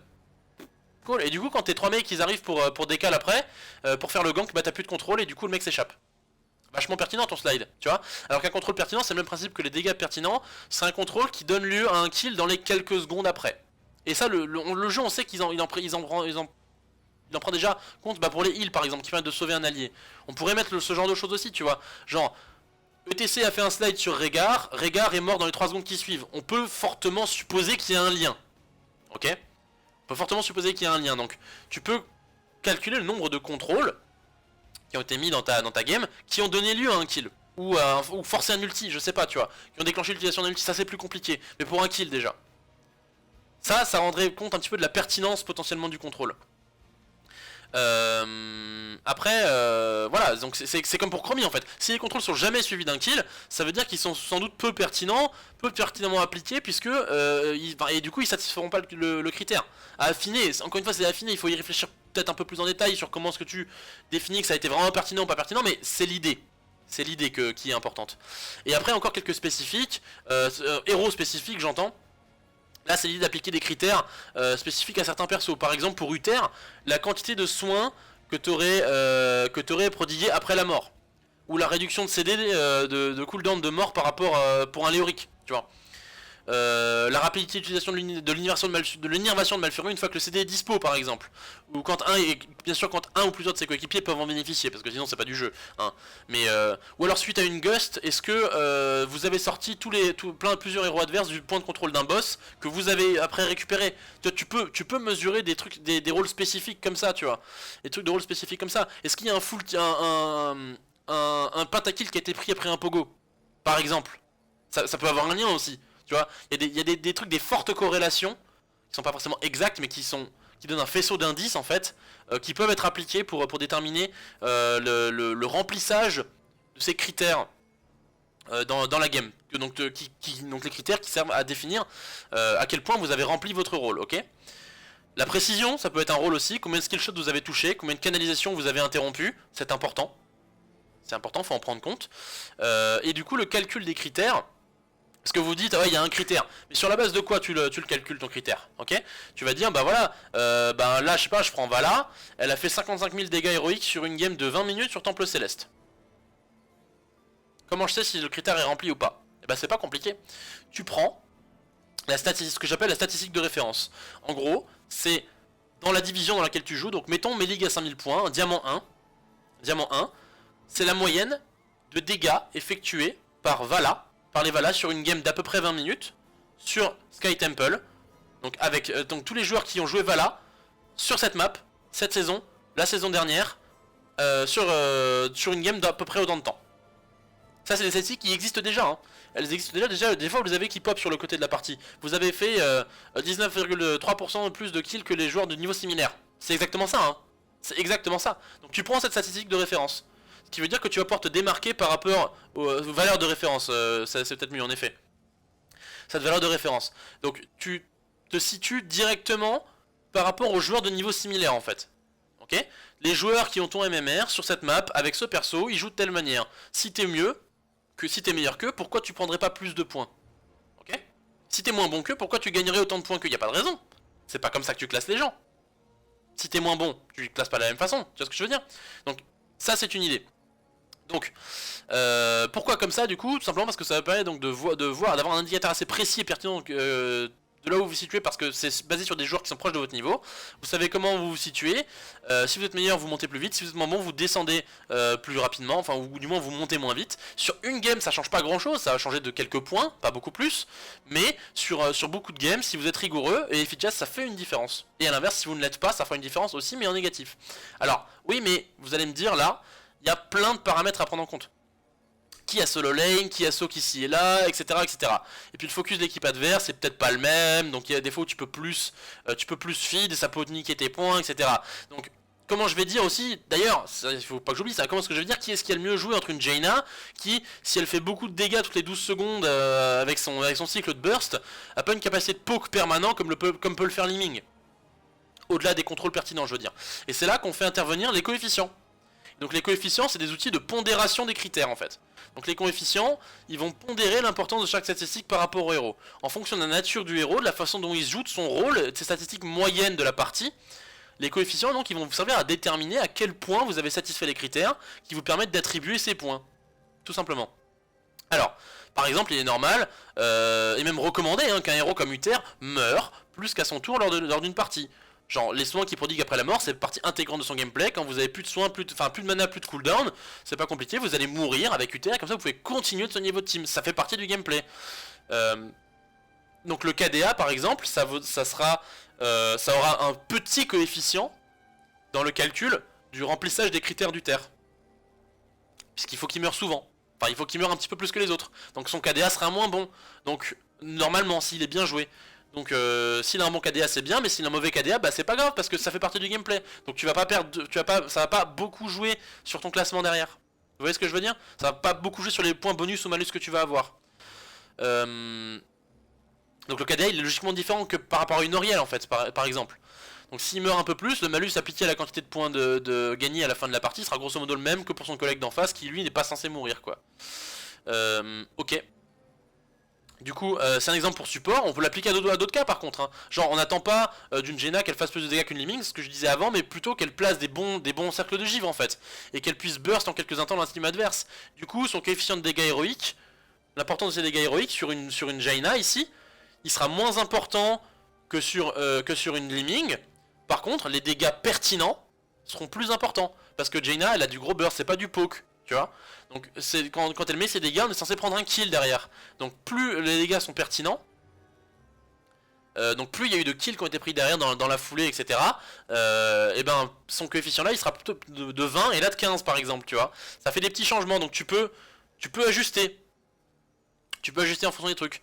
Donc il faut coefficienter tous les personnages selon leur rôle, leur place dans la méta, etc. Et là, c'est là que c'est le problème, c'est que c'est un travail qui est absolument colossal. Pour aller aussi loin que je propose, parce que c'est quand même bien poussé, on peut au moins considérer que c'est une piste à suivre en fait. C'est une piste à suivre et commencer dans ce sens-là. Après, il faut encore définir d'autres trucs, non bien entendu, parce qu'il y a des sous-rôles. Enfin, il y a des rôles de base et des sous-rôles. C'est ce que je commençais à évoquer avec Jaina et Liming, mais par exemple, tu as Luizel. En tant que support, tu dois avoir des coefficients qui correspondent à ceux d'un soigneur. Donc les heals sont importants, le contrôle éventuellement si t'en as un, etc. Voilà, je vais pas épiloguer sur le rôle d'un support, mais c'est aussi un global.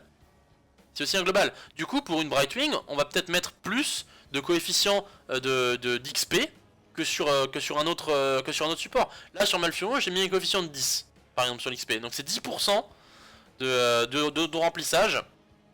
De ton remplissage en fin de game, 10% de ton calcul de remplissage de critères sera basé sur l'XP, ok? Bah pour un Brightwing ça pourrait être 15, ou même 20, parce que c'est un global, ok? Pareil, sa participation, son KDA devrait être plus élevé, parce qu'il est censé décaler pour prendre des ganks et sauver des alliés. Donc, à prendre en compte. Après t'as aussi les bruisers, les supports qui sont pas des healers. Prenons Sonia, c'est un guerrier mais c'est pas un tank. Du coup on doit peut-être repondérer un peu ses critères, faire un mix entre ceux d'un tank et ceux d'un assassin, plutôt logique. Pour une Tyrande, le critère de heal devrait être un peu moins lourd que celui de la précision, puisque le pourcentage de réussite du stun et de la chouette sont déterminants dans l'efficience d'une Tyrande dans une game, tu vois. Ou le critère spécifique par exemple.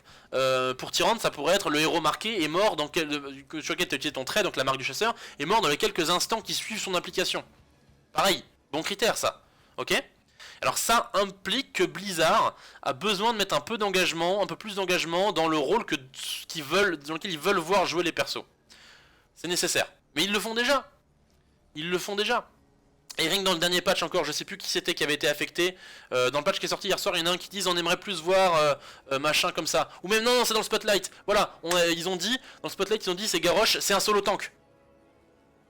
Donc tu veux que le perso soit joué comme un solo tank, pas comme un bruiser. Donc tu sais déjà comment orienter ses coefficients, les coefficients de ses critères. Tu vois ce que je veux dire? Donc c'est déjà quelque chose qu'ils font, et ça nécessite de le pousser au bout, de pousser la logique à bout, et de vraiment donner des définitions de rôle à chaque personnage. Alors c'est un petit peu plus d'engagement que Blizzard, ça donne un petit peu moins de versatilité peut-être à certains persos, mais encore une fois là on parle que du mode Ligue héroïque, donc un mode compétitif. Si vous voulez vous amuser et faire des builds un petit peu bizarres et du coup pas remplir tous les critères, bah c'est pas grave, vous allez en non classé. Vous allez en quick match, ça marche aussi. Mais en classé, c'est du compétitif. Si vous voulez troll, bah vous vous exposez à ce que ça marche pas bien. Donc il n'y a pas de raison qu'on n'en profite pas, ok? Donc ça c'est le principe. Après, on peut pousser encore un petit peu et dire ouais mais en fonction des builds, tu vas pas forcément avoir les mêmes statistiques. Donc il faudrait peut-être faire des coefficients différents en fonction des builds. Alors pas tous les builds, mais je pense que tu pourrais caler en fonction de l'ulti qui est choisi une petite différence. Prenons un exemple, Variant. Variant qui a 3 ultis différents qui l'orientent de manière complètement différente. Soit un ganker, soit un pur DPS bruiser de mêlée, soit un tank, un gros tank, ok? Donc selon le build, selon l'ulti qu'il va prendre en fait, tu pourrais pondérer différemment ces coefficients, tu vois. Genre les dégâts encaissés, s'il prend le taunt, évidemment ils vont être beaucoup plus pertinents que je sais pas moi, que ces dégâts de siège. Alors que s'il prend Twin Blades, tu peux mettre un petit peu plus de coefficients sur les dégâts de siège, ou sur sa participation au camp par exemple, au camp de mercenaires récupérés. Pareil pour une Zagara par exemple. Selon que tu partes Nidus, si tu pars Nidus, tu vas avoir un coefficient beaucoup plus important sur l'XP et les dégâts de siège. Si tu pars Mo, tu vas peut-être avoir un coefficient plus important sur les dégâts pertinents. Ok, donc ceux qui ont permis de prendre un kill dans la foulée. Alors juste pour les ultis, parce que sinon c'est trop compliqué vraiment, mais juste pour les ultis, tu pourrais ajuster un petit peu comme ça, tu vois. Tu pourrais ajuster un petit peu comme ça. Ok, donc ça c'est la théorie. Et maintenant je vais vous expliquer donc comment ça marche. Donc sur le principe, donc des critères dont l'importance est définie par des coefficients en fonction du héros que vous êtes en train de jouer. Et donc c'est ce que je suggère, c'est que on fasse à la fin de la game une synthèse du remplissage de chaque critère, et qu'une fois tous les critères coefficientés, tu fasses un pourcentage total, à quel point tes critères ont-ils été remplis, de 0% à plus de 200%, ok? 100% étant, j'ai fait mon job à tout niveau, je suis pile poil dans la moyenne des joueurs de mon niveau, ok? Pile poil dans la moyenne. Donc chaque critère est évalué pour donner un résultat moyen de votre game, et ça vous permet de déterminer de donner des points bonus-malus. On va faire l'application ici. Du coup, on prend Vala. Ok, on a une Vala, donc sur Sky Temple on a dit. Donc c'est un assassin. Ok, elle a fait 55 000 de dégâts héroïques sur 55 000 de dégâts héroïques.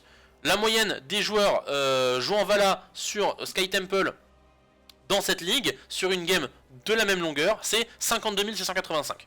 Donc elle est un petit peu au-dessus, 106%. Elle a rempli le critère à 106%, d'accord?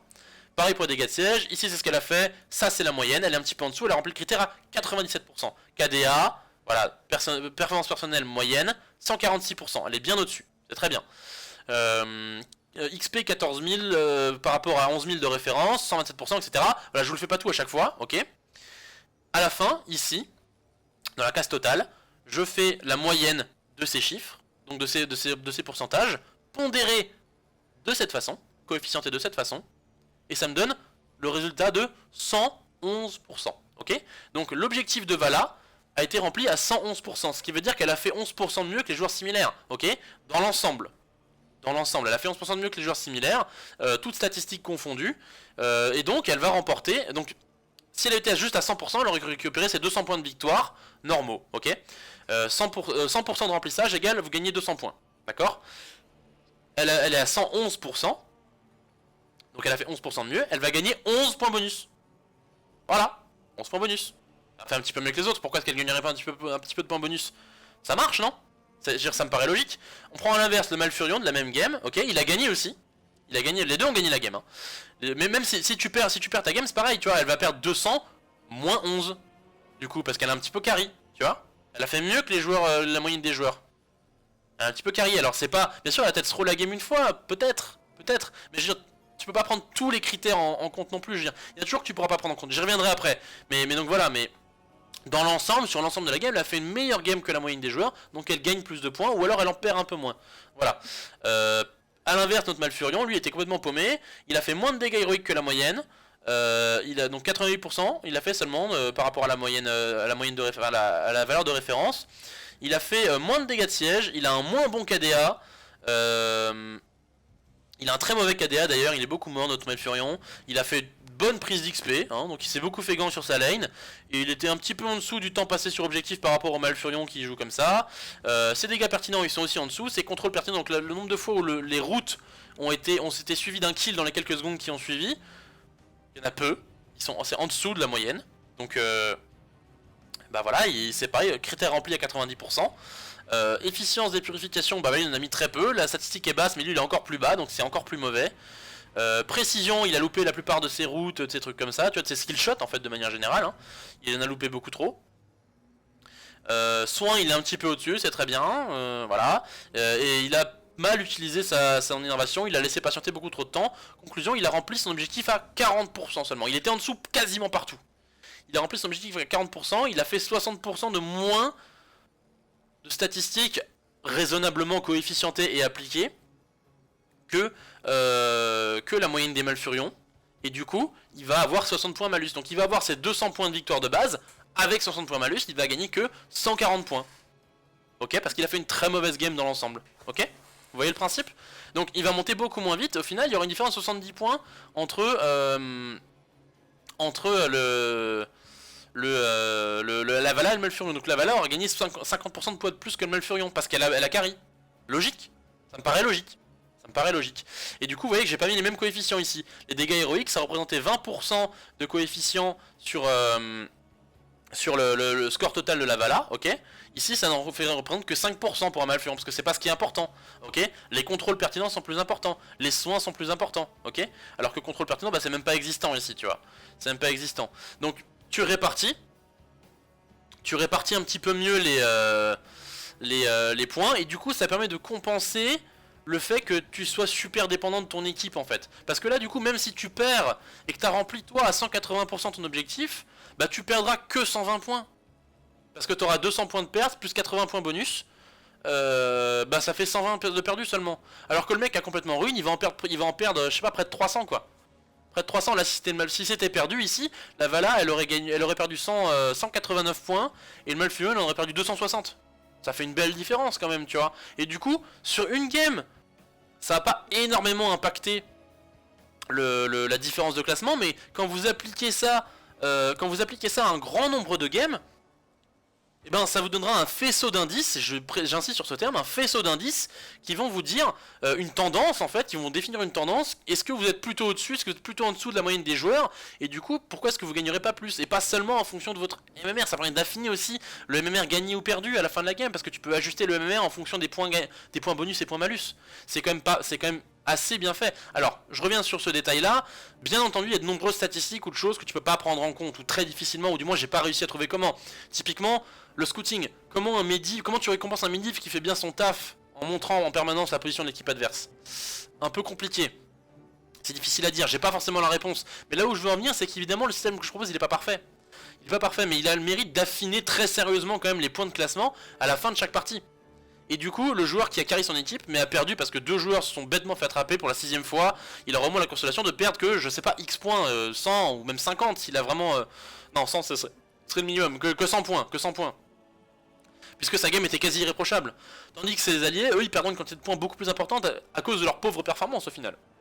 Et au fur et à mesure que les parties jouées vont augmenter, les très bons joueurs, ils vont monter plus vite. Oula, excusez-moi, j'ai fait une bêtise.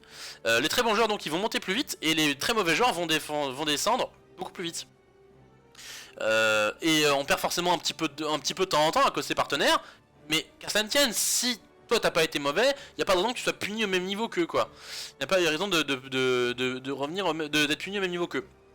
Alors pour faire un résumé donc sur les chiffres, donc t'as un pourcentage qui va de 0% à 200% et plus de remplissage des critères, 0% correspondant à un malus de 100 points, et quel que soit l'issue de la game, victoire ou défaite, et 100 points de bonus en cas de remplissage à plus de 200% des critères, à 200% ou plus. Donc tu peux avoir un joueur qui se fait garer qui va gagner 115 et 115 120 points et un mec trop chaud qui remporte 300 points de base. Et après tu peux toujours rajouter ajustement personnel et tout si t'as pop des 3 parce que c'est le début de saison machin tu vois. Genre et que tu es censé être master. Voilà ça je dis pas. Mais du coup ça fluidifie beaucoup les mouvements dans le ladder aussi. Et ça compense un petit peu la longueur des divisions que je vous suggérais en diamant à 5000 points. Qui serait plus représentative aussi. Donc voilà. Donc les limites de ce système, c'est que bien évidemment il y a une complexité de mise en place qui est importante. Ça demande un travail qui est absolument monstrueux. Qu'il va falloir réfléchir en long, en large, en travers, et mettre beaucoup de critères, réfléchir bien à comment les pondérer, etc. On peut pas tout prendre en compte. Et la lisibilité de tous les critères est pas évidente pour les joueurs. Voilà, ça c'est les petits défauts du système.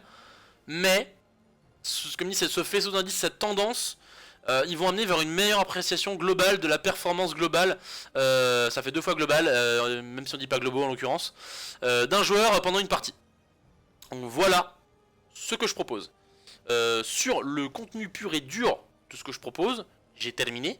Je rappelle que j'avais fait un post sur le forum officiel en octobre dernier je crois, ou en septembre dernier, à ce sujet là, avec quelque chose, donc c'était similaire, enfin très similaire à ce que je viens de faire, mais en moins développé, il n'y avait pas le tableau notamment, ce genre de choses, et c'est très intéressant parce qu'à peu près à la même période, juste après, genre 2-3 jours après, il y a Keldor qui avait fait une vidéo sur sa chaîne qui disait quasiment la même chose point par point. J'étais complètement amazed, en beaucoup moins développé quand même que moi, en beaucoup moins développé, mais il disait quasiment la même chose. Donc si vous voulez retourner sur la chaîne de Keldor pour voir ce qu'il en pensait, c'était à peu près la même chose aussi, il avait une bonne manière d'expliquer également. Voilà. Ok, alors j'ai fini la démonstration dans l'idée. Donc ce que je vais faire, c'est que je vais remonter un peu sur le chat et reprendre les questions, histoire que qu'on voit ce qu'il en est. Alors ça je vais vous l'enlever, et ce qu'on va faire, c'est qu'on va mettre ça ici, voilà, et comme ça je peux remonter le chat avec tout le monde. On va remonter un petit peu plus haut, on va tomber sur une question, on va s'arrêter là. Alors je vais m'arrêter là, je vais commencer là les questions. Alors Xanadeus qui demandait tout à l'heure, je trouve que cette analyse est vraiment intéressante, j'aimerais savoir si tu prends en compte la composition de la team et de la team en phase dans tes calculs, ou est-ce pur par personnage. Ok, alors je pense que si, enfin, il y aurait peut-être un moyen d'intégrer les compositions de team là-dedans, mais ça me paraît un petit peu compliqué. Alors après, si quelqu'un a une idée ingénieuse pour le mettre, c'est pas forcément bête. Tu pourrais mettre plus d'importance sur le tanking, sur les dégâts encaissés d'un solo tank par exemple, alors que quand il y a 2 tanks, hein, une pondération légèrement plus importante, mais c'est peut-être un petit peu capillotracté. Cela dit, ça pourrait être intéressant. Ça pourrait être intéressant. Où est-ce qu'il y a des questions? Des questions. Du coup. Voilà, trop de chiffres pour le matin. Désolé Tank, si tu viens de te réveiller, t'es arrivé dans le gras du coup direct. Du coup, il n'y a pas tant de questions que ça. Alors, je vous invite à reposer les questions en bas du chat du coup, au moment où c'est actualisé ici, qu'on puisse y répondre un petit peu peut-être. D'ailleurs ça on peut peut-être fermer, voilà. En attendant qu'il y ait des questions, je vais remonter peut-être un petit peu plus haut, voir si j'en avais loupé quelques-unes. Du coup Nioxstar qui demandait variant on le classe comment, j'y ai répondu. En fonction de l'ulti qu'il choisit, tu vas lui mettre plutôt des coefficients d'assassin, de bruiser ou de tank. Ça veut dire qu'un héros ne peut être joué qu'une manière. Bah non, encore une fois Painkiller, voilà, c'est ce que je te disais. Ça dépend déjà de l'ulti qui est pris dans certains cas, et en plus je te rappelle que donc la valeur de référence c'est la moyenne, ok, c'est la moyenne du même perso par des joueurs de même niveau sur la même map sur un temps de jeu à peu près similaire, ok. Autrement dit, si prenons Battlefield of Eternity, si tu prends le même exemple d'une Vala, ok. Tu prends l'exemple d'une Vala, on sait que Vala ça se joue plutôt Q-Spell en général sur Battlefield of Eternity. Donc tu vas voir les dégâts aux monstres qui vont être augmentés par exemple sur la game par rapport à la moyenne des Vala de toute façon. Donc sur cette map c'est plutôt la tendance. Mais il y a aussi des Vala qui de temps en temps vont jouer comment ça s'appelle, multi-shot ou même auto-attaque. Et donc en fait sur un grand nombre de games ça se mélange. Tu vois, et donc tu dessines une tendance. Et au final, au tout début, ce sera peut-être un petit peu extrême les chiffres, mais comme je propose d'appliquer donc cette tendance sur, la valeur de référence sur la moyenne de cette saison et de la saison dernière, tu as un grand nombre de games avec un grand nombre de styles de jeu différents qui seront appliqués, et du coup c'est un mélange de tout, la valeur que tu vas obtenir. C'est un mélange de tout, ce qui te permet de te définir par rapport, encore une fois, à la moyenne. Ok? Donc normalement ça règle ce problème là. Ok.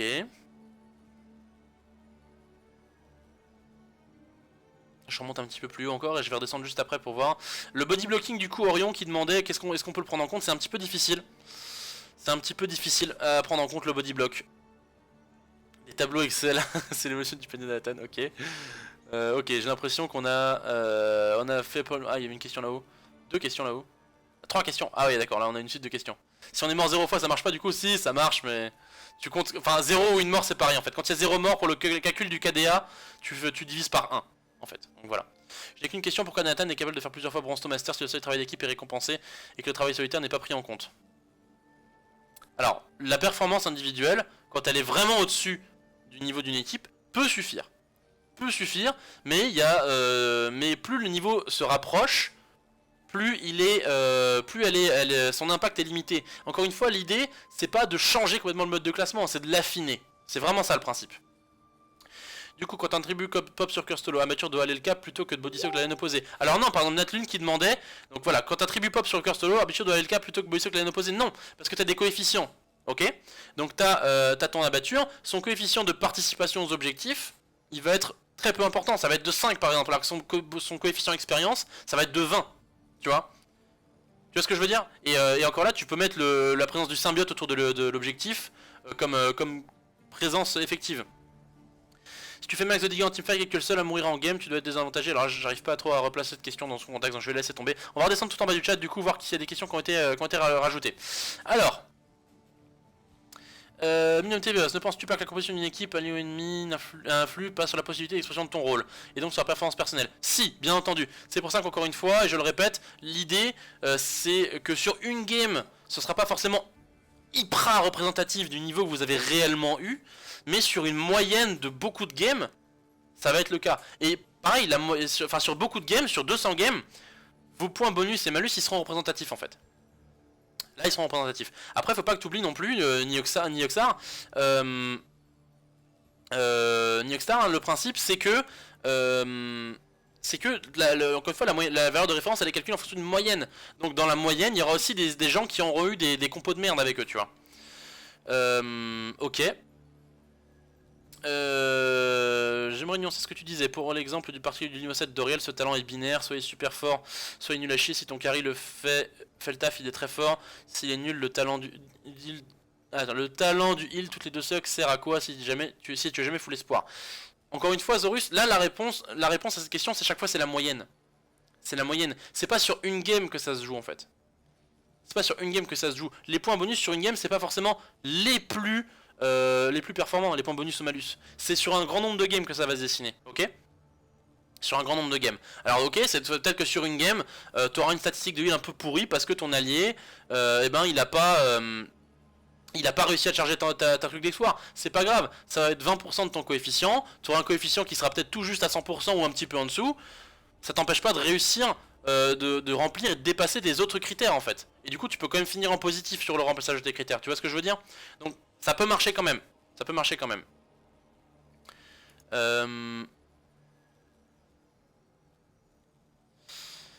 Ok, bon ça je reviendrai pas dessus, ça sert à rien.